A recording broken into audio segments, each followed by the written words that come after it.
তোমাকে না লেখা চিঠিটা ডাক বাক্সের এক কোণে, সাদা খামের না লেখা নাম এঁকেছে তার গানে।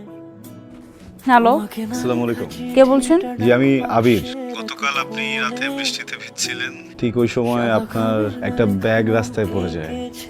হ্যাঁ রাইট, ওয়ালেটটা আপনি পেয়েছেন? জি, আমার কিন্তু ওখানে ডেবিট কার্ড, ক্রেডিট কার্ড, আমার এনআইডি এভরিথিং ওয়াজ দেয়ার। কিন্তু টাকাগুলো তো ফেরত দিতে পারবো না। কোনো অসুবিধা নেই, আপনি জাস্ট আমার ওয়ালেটটা ফেরত দেন, দ্যাটস ইট। কোথায় এসে দিবেন আমি অ্যাড্রেসটা পাঠিয়ে দিচ্ছি, প্লিজ টাইমলি চলে আসবেন। হবে, আল্লাহ হাফেজ। এক্সকিউজ মি, আপনি আবির?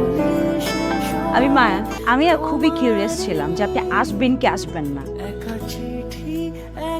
কার্ড বলতে আমার কার্ডগুলো অনেক ইম্পর্ট্যান্ট। আচ্ছা, এখান থেকে কিন্তু আপনি আমাকে 100 টাকা লোন দিয়েছেন। মানে আমি নিজেই আসলে 100 টাকা এখানে দিচ্ছি, আমার আসার ভাড়া ছিল না তো। আর তো খুব মজার মানুষ।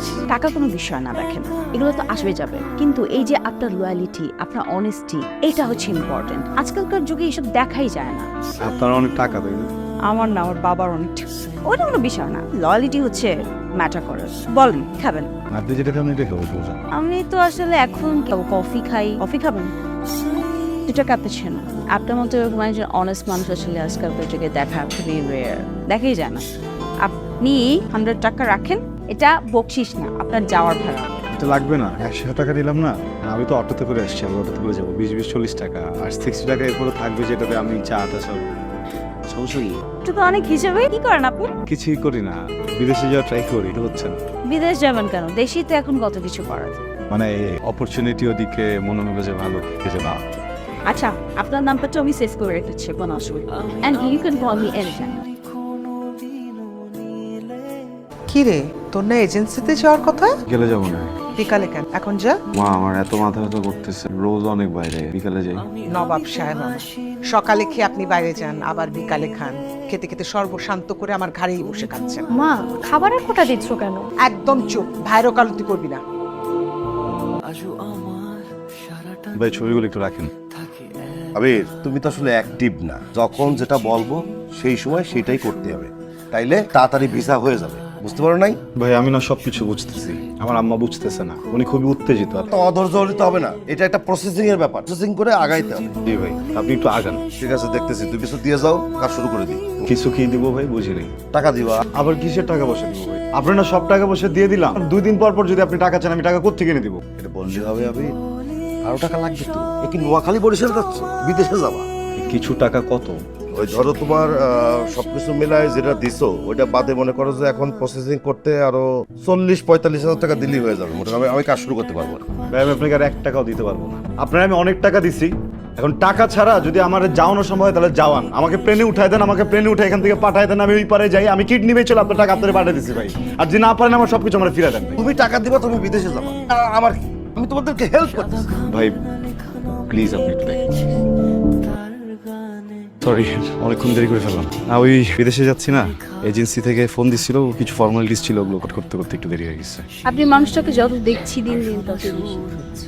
দেখেন, আমার বাহিরটা দেখে বা আমার অবস্থান দেখে আমাকে জাজ করবেন না। আমি মানুষটা কিন্তু একদম এরকম না। আপনি কেমন? বুঝে বলাটা একটু কঠিন, চেষ্টা করি নাকি।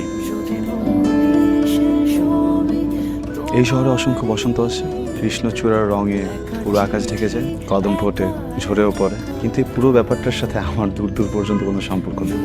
আমি আছি জীবন যুদ্ধে, বেঁচে থাকাটাই একটা যুদ্ধ, আর কিছু না। জীবনটা তো এমন। আপনাকে একটা কথা বলি, যে আপনি আপনার আপন দেশ ছেড়ে, শহর ছেড়ে, ফ্যামিলিকে ছেড়ে বিদেশ চলে যেতে চাচ্ছেন, এটা কি ঠিক? আমাদের জীবনের চাওয়া পাওয়াগুলো তো ঠুনকো, আমরা শুধু ভেবেই নিতে পারি যে হয়তো ভালো কিছু হবে, আদৌ হবে কিনা। সবই বেঁচে থাকার একটা অসুস্থ প্রতিযোগিতা, সবই তো জীবনের অংশ। এটা ঠিক বলেছেন, কিন্তু এক একটা জীবন তো এক এক রকম। যেমন ধরেন দুঃখ আপনার জীবনের একটা অংশ, আমার গোটা জীবনই দুঃখ। সরি, আজকে না একটু লেট হয়ে গেল, আমার যেতে হবে। ঠিক আছে, দেখা হবে আবার। ওই টাকা হবে তোমার কাছে? আমার কি টাকার গাছ আছে? তোর পেছনে কত টাকা ঢালছি খেয়াল আছে? একটা টাকা আয়ত করিস না। বারবার যেরকম টাকা চাস, লজ্জা করে না? টনসিলের ব্যথাটা একটু বেড়ে গেছিল মা, সরি। মায়া বলেন তো আমি কেন বারবার আপনার সাথে দেখা করতে আসি? মায়ে পড়েছে। না, সুখের নেশায়। নিজেকে ধন্য মনে হচ্ছে, খুব ভালো লাগছে শুনে। আপনাকে অনেক অনেক ধন্যবাদ।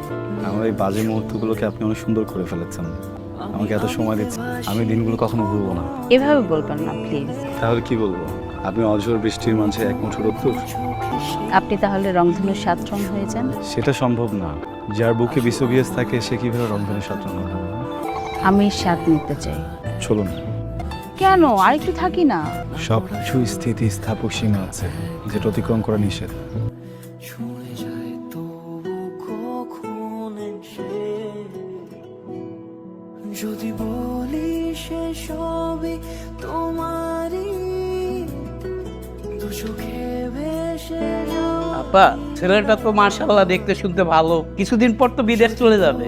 আপনার মেয়ে তো রাজরানী হয়ে থাকছে। বিয়ে তো আমাদের পছন্দ হয়েছে, তবে একটা ছোট দাবি ছিল। জি বলেন। যদি একটা গাড়ি দিতে পারতেন। ভাই সাহেব, আমার যা টাকা পয়সা সবই দালালকে দিয়ে দিছি আমার ছেলে বিদেশ যাবে বলে। বিয়ের যে খরচটা ওইটা করতে পারবো, কিন্তু গাড়ি দেওয়ার সামর্থ্য আমার নাই।